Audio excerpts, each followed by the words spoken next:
Hey guys, this is Jack and welcome to this video in my How to Fly FPV Quad series. Now in this video I'll be going over the basics of throttle control and height management, along with some common errors and how you can fix them. We'll then go into the Liftoff FPV Simulator and see how we can practice throttle management on there before we go out and try it in real life. Now in my previous video I went over the basics of turning your quad and bringing it to a stop really quickly. Now in this video we'll build onto those skills and have you flying at the same height. So let's get right into it. Firstly, when it comes to throttle control, it's important to understand when to apply more throttle and when to ease off of it. So let's look at a few examples. The most obvious form of throttle control is when you're pitching your quad forward. The more you pitch your quad forward, the more throttle you need to apply to maintain the same height. As you pitch your quad up, the slower you start to fly and the less throttle you need to give to keep the quad at the same height. Now the biggest mistake people make with throttle control is when they turn to go around corners. When you start banking around corners, as I explained in my previous video, or any other time you would most likely input some roll, you need to give some more throttle. The faster you fly around the corners, the more roll you give around the corners as well, and the more throttle you need to apply there. With that said, let's look at the following example. I'm flying my quad high in the air and I'm keeping my throttle at the same position. I'm not applying any more throttle or easing off on it. It's in the exact same position all the time. What I'm doing here is only apply input on your pitch and roll. So let's take a look at the first input. As I add more roll, my quad starts losing altitude, but as soon as I start to ease off of it, it gains altitude again. Now when I'm moving forward, I'm pitching my quad down a little more and you'll notice that I'm starting to lose height again. So to counter that, I either need to add more throttle, which I'm not going to do now, or I need to pitch it back a little more. When I pitch it back too much though, you'll see that I start to gain some altitude. So again, I either need to pitch it more forward or lower my throttle to cancel it out. Now finally, when it comes to yaw, it becomes a lot more complicated.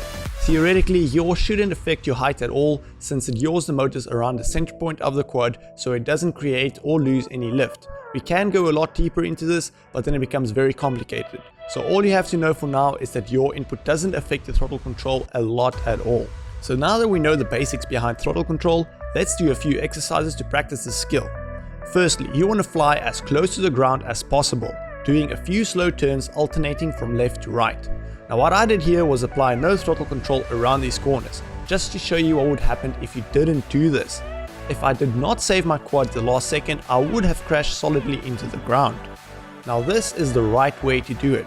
Stay as close to the ground as you possibly can or whatever you are most comfortable with. If you touch the ground, that is fine too. The chances of damaging a quad is very unlikely unless you are flying over a solid surface. Next, you want to move on to this exercise.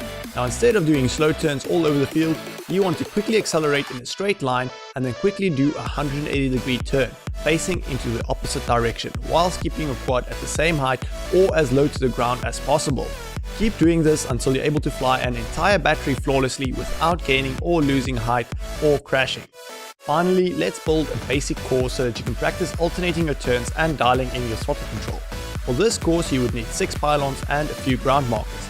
Basically just place them about 50 feet apart from each other in this shape and start weaving around them in this sequence, as low as you possibly can. If you are fairly confident in your flying skills, feel free to sit in the middle like I am doing here so that you can quickly retrieve your quad after a crash. This is also an amazing track to just practice your turns, braking and throttle control in general. Keep flying this track until you can keep your quad under 6 feet throughout the entire course before you move on to the next lesson. Now as always, let's see how we can practice this in the Liftoff FPV Simulator before we go out and fly this in real life. The best way to practice throttle control is definitely with a ceiling above you. This forces you to keep your quad low. So first, let's just practice and learn to fly on the track -2. It took me 6 hours to be able to fly my first circuit on -2, so it will take you a long time to get this right. This is an extremely important skill though, so I would definitely recommend you keep going at it until you're finally able to fly a circuit.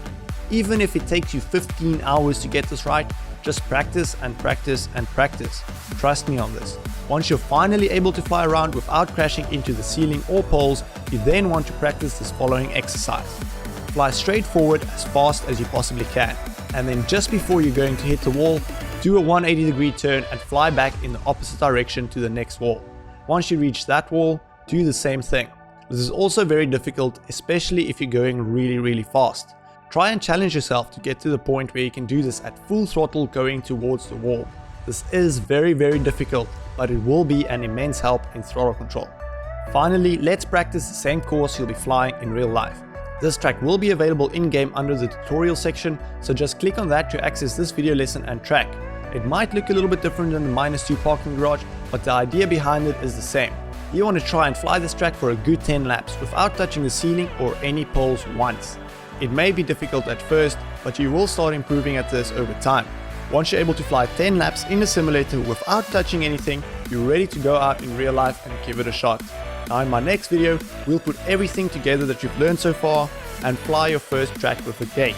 That will be the final video in the beginner section, and we'll then move on to racing theory, tips, techniques and practice routines. I'll also be collaborating with the world drone champion Luke Bannister on the series, so it's definitely one not to miss. So if you've learned something in this video and you want to stay updated on the upcoming how-to videos, make sure you hit the subscribe button. I'll be uploading tons of how-to videos to help you become a better FPV pilot. Thanks a lot for watching, and I'll catch you guys in my next video. This is Jack, signing off.